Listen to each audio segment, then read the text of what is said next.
é assim que está o nosso projeto C3 até o momento. Fizemos uma alteração de cor nele aí também já de novo, desde o último vídeo de pintura que vocês viram. Antes ele estava prata lunar, agora ele está no prata iceberg.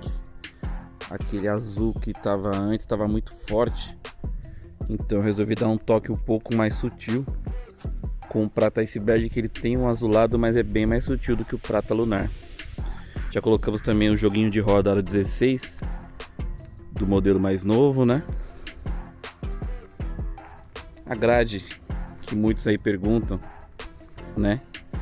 Como que ficou depois da pintura.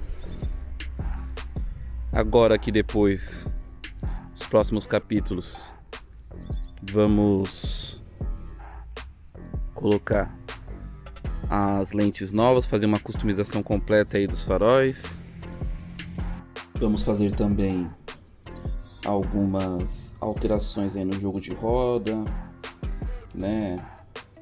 Pretendemos aí também colocar um teto black piano, só que dessa vez envelopado, antena barbatana de tubarão.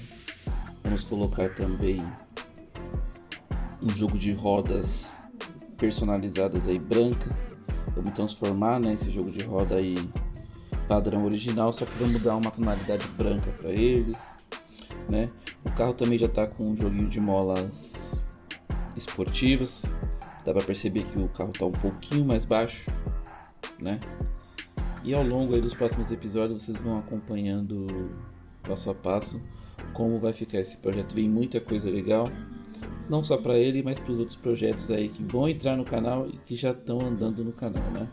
Então não deixe de deixar o seu like, se inscrever para acompanhar aí esse projeto e tudo que vai vir aí pelo canal.